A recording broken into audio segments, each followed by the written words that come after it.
Alright, in this video I'd like to introduce us to Hiragana, the first system that we'll learn for writing down sounds in Japanese. So, writing things in Japanese actually emerged rather late relative to Japan's neighbors. Until about the 600s, Japan was essentially an oral language only. Nobles in the court sometimes had to write to each other, but when they did, one person wrote to another in Chinese. So you can imagine a Japanese person writing to another Japanese person, but in Chinese to do it. And that's not entirely foreign. So nobles in Europe wrote for centuries to each other in Latin, whether Latin was their native language or not, for example.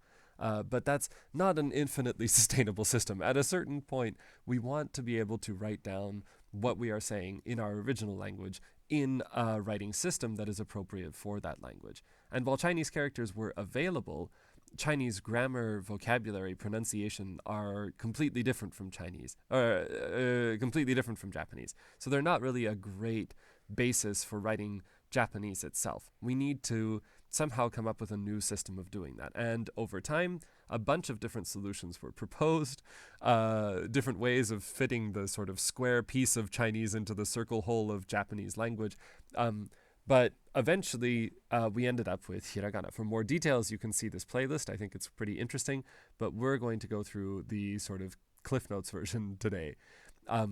In Japanese, the sounds that we need to write are, well, first we have our 5 vowel sounds, a, I, U, E, O, and I write it this way to emphasize again. So a, I, E, O, we might think of these as, oh, A and I, but you really cannot think of this as English letter names. The names of these letters in English have absolutely nothing to do with Japanese in any way. So instead, these are just representing a sound, an abstract sound. Think of this as just a symbol for the sound a, I, U, E, and O. We also, of course, have consonant sounds in Japanese, but unlike in English, almost every consonant, and there's a bunch of different little exceptions and different things that we'll explain in other videos, but for right now, basically, you can consider every consonant almost has to be followed by some sort of vowel. So they exist as a set with a vowel. There's no such thing as just an independent k sound. The k has to be attached as either ka, ki, ku, ke, or ko. So there is no such thing as just k. And that's why we end up saying things like Instagramu for Instagram, where we have this u at the end of M or G, for example, because just an M on its own doesn't exist. So it needs to be with something, and u is the least obtrusive vowel, so we add that in to make it look like Japanese. This is now a possible sound in Japanese, whereas just M on its own wouldn't be. So that means that we don't really need a symbol for just K. What we need is separate symbols for writing down the sounds ka, ki, ku, ke, and ko. And same thing for ma, mi, mu, me, mo, and na, ni, nu, ne, no, and so on and so forth for the whole alphabet. And this is the table that you end up with. Now, probably when you look at this table of different sounds that we're going to try and write, you notice a couple of things are off. The first one is probably these holes here. And we can divide these up into kind of 2 categories. The first one, the red category, are just sort of sound combinations that are not possible in Japanese. So let's take a look at maybe why. These sounds would be the y, I, so yi, and then w, u, or wu, and these are just not possible combinations of sounds within Japanese. If we take a look at these, so we have a, I, ya, and then aya. Now, if you just close your eyes and I say aya, aya, it might be really, really difficult for you to tell which one I said or which one I intended. And that's because the E sound and the yi sound are actually really quite close to each other. So for Japanese people, the sequence yi is just E twice, basically. That's all that I've just said. And the same thing for wu. This is awa and then awa. And again, these sound really similar. You can tell that the W sound and the U sound are actually really quite similar to each other. So this is basically just U twice in a Japanese person's mind.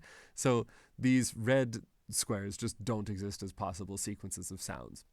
The orange ones, though, kind of do, and they were sounds for a period of time, or at least almost. In this case, this one never really caught on. Yen never really caught on. But people tried to write them. There were different ways but they just sort of died out in the language. They weren't used anymore, or they were taken over by other sounds. And that happens. So, for example, English. All of these were different letters that at one point were part of English. You've probably seen this one before. It's the like pretentious way of writing encyclopedia or whatever. But it was throughout the entire language, as were the other four at one point. But then they sort of just got used or taken up by other things or died out as sounds because we don't say anymore, and so on and so forth. So that's what the holes are about. The other thing you probably notice is these parts where the consonant sound actually seems to change. Now, what's going on here? So we don't say sa si su se so, we say sa shi su se so. Well, look at English again. So we have words like mission or Asia, where we don't say Asia or Mission. The pronunciation of the consonant sound is affected by the vowel that comes after it. So it kind of, we blend them together or merge the sounds together to make this mission and Asia. And that's essentially what's happened here in Japanese. So we have the s sound with E just makes shi, shi.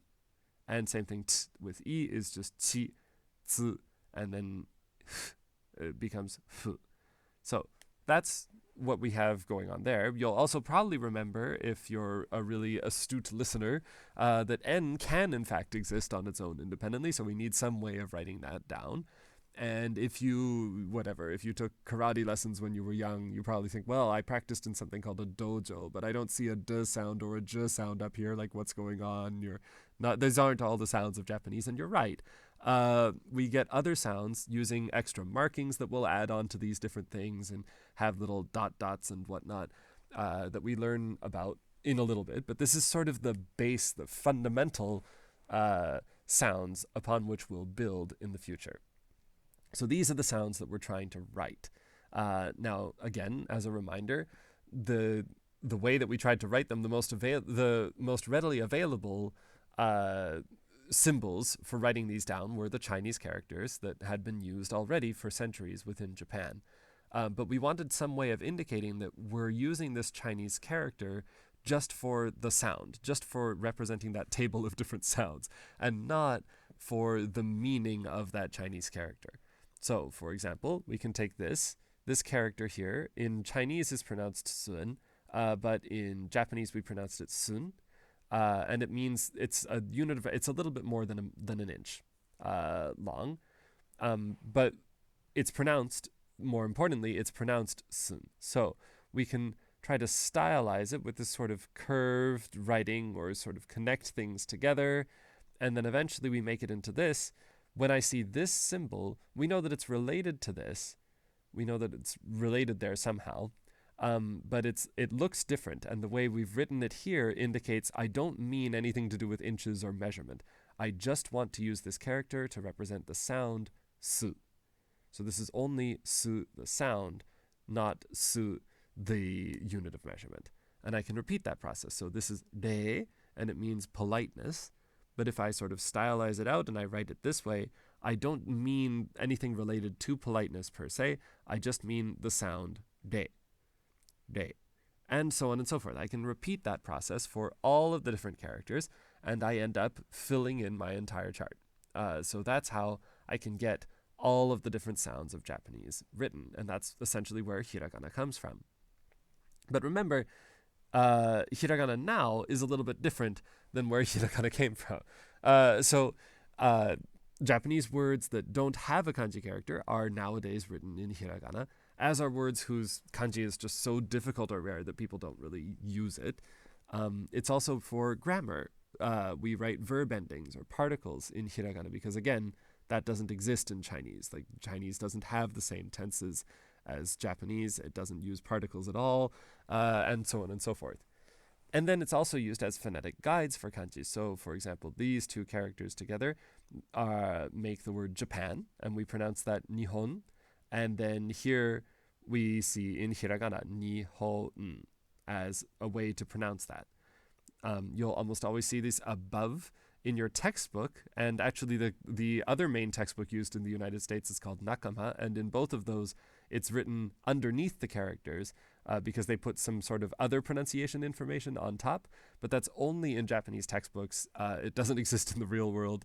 So in all of the handouts that you'll see from me, and just frankly in real life, the phonetic guides, the what we call furigana, that will be written here above the characters that they're indicating. You'll also see hiragana sometimes written in people's names, especially for women. So that's where hiragana exists. Now, how do we write that? Well, remember, hiragana exist in the way that they do. They've taken that shape because they are a sort of stylized form of calligraphy. We aren't just taking a look at the kanji character and then trying to sort of, like make some sort of abstract interpretation. This is my art. No, we're sort of shorthanding this character and making it into a simplified version. So the connection between hiragana and calligraphy is important. The connection between calligraphy, in turn, and things like martial arts and just in general East Asian religious thought is fairly strong and important for us to consider. In English, if we wrote down a letter like T, if we wrote it like this, or we wrote it like this, or we had some sort of, we could even imagine kind of someone trying to do it like this. I don't know, that might not work out. But as long as it ended up looking like a T, we would say, yeah, that's a T and that's correct. But in Confucian thinking and in the martial arts and calligraphy tradition of Japan, what ends up on the page is a reflection of what we were doing to get there. So just as in, like, if you imagine someone practicing karate, for example, they will go through a series of different motions in a form. We call it a form. And that's the same thing for calligraphy. It's not just a set of strokes, it's also a set of movements. And you should perform these movements in a particular prescribed order, or you're doing something, it's not just that you've written something wrong, it's that you've moved in an incorrect way. So that's sort of where stroke order comes from. But do you really have to remember it? I can almost hear people complaining right now as I say this. And I really do think you should.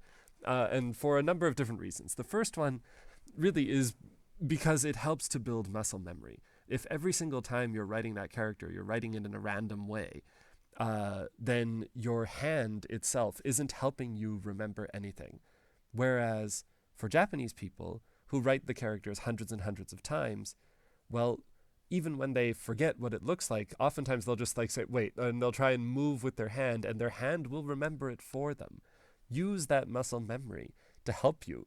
You should not deprive yourself willfully of something that helps you learn. You don't really have that luxury. You're already at least 16, 17 years, well, I guess like people start writing when they go to elementary school, but you're certainly at more than 10 years behind Japanese people in learning how to write hiragana. So use whatever you got, and this is a tool that's useful for it.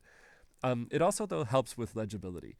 Right now, there is some variation that is possible, but other variation that's not. And if we write in a weird stroke order, we might not be able to, a Japanese person might not be able to tell the difference. So, for example, this character, this Times New Roman G, well, we recognize that as a G. But if someone was learning English, you wouldn't tell them, oh yeah, you should imitate this character, and you kind of write it like this, and then there's a thing, and then there's some other little loopy bit or whatever, and they write it like this, and then someone comes up and looks at that, and they're like, is this like someone's glasses on their side or something? Like, what are you trying to write? They might not even recognize it as a G, right? I certainly don't recognize whatever I just wrote as a G regularly, right? So just kind of going at it and trying to go for the general shape is not a good strategy. Sometimes it will end up, even if it does look pretty similar to what was on the page originally, even if it's a little bit different, if you're writing it in a weird way, that will come back to bite you later. You need stroke order to look it up later. So when you have new characters that you've never seen before and you want to know what are they, well, you put them into Google or you put them into your phone or an electronic dictionary. When you type them in, you can write with your little stylus or write with your finger, but it needs the stroke order in order to look it up. So it is important for you to be able to do that. Lastly, it helps you to be able to read yourself. So if you look at something like this, it probably just looks like a bunch of scribbles. But if a Chinese person or Japanese person looks at this, they almost immediately recognize this is sensei, teacher. And that's because, oh yeah, all of the strokes are in a particular order. We know that this is written in a particular way. And so this is just a faster, kind of slightly sloppier version of this. Whereas if I had no idea what the stroke order was and I was kind of going at it willy-nilly and decided to write from the middle line first and then like move out from there, this would be completely illegible if you had written it that way. People wouldn't know what's going on. All right. But then, most importantly, really, when it comes down to it, that's part and parcel of what the character actually is. As I said before, it's not just the end result, it's the process itself. Like, what are you doing in order to realize those characters on the page? That's part and parcel of the hiragana. So, when we study hiragana, this is what you'll see. You'll see in the top left corner the pronunciation, in this case, a. Then you'll see the stroke order itself and how to write the character in proper balance. So we can kind of imagine writing inside a box, and on the left-hand side, the right-hand side, and in the center, what there is. In the middle, there will be writing space, where I will show you physically how to write. So we had our 1, 2, 3, like this. And then up on the top here, anything that's in gray means we don't really need to know it. I'm not expecting you to have this knowledge for the test. I just think that it's good background knowledge so that later when you start piecing all of these different puzzle pieces together, you've heard that before. It's not completely foreign to you. So that's what the gray is. Don't worry about remembering it, but in the background, you can think, oh, this is the kanji that came from, and it's sort of mutated into this. Sometimes that will be more relevant in terms of why we write a character this particular way. Then finally, in the bottom right, you'll see this, which is textbook handwriting. So this is how the character is supposed to look like according to the Ministry of Education, as written with a pen. Then we have a kind of slightly more stylized version. This is still textbook font, but it represents how we would write it in calligraphy, with a calligraphy brush instead of with a pen. And then finally, the last one, in this case, they look very, very similar. Sometimes, though, you'll see they don't. This is a more standardized computer font. So computer fonts sometimes look very, very different from the way that we write it in handwriting. So I'm going to give you all of these different information, or all of these different forms of it, so you can see what they might look like. But in terms of how we should write, this is the one that we'll actually be expecting you to learn, or more appropriately, really, this one. This is the actual model upon which we'll build. So in the next series of videos, this is what you will see for every new character that we'll learn, and I look forward to studying them together. 頑張りましょう。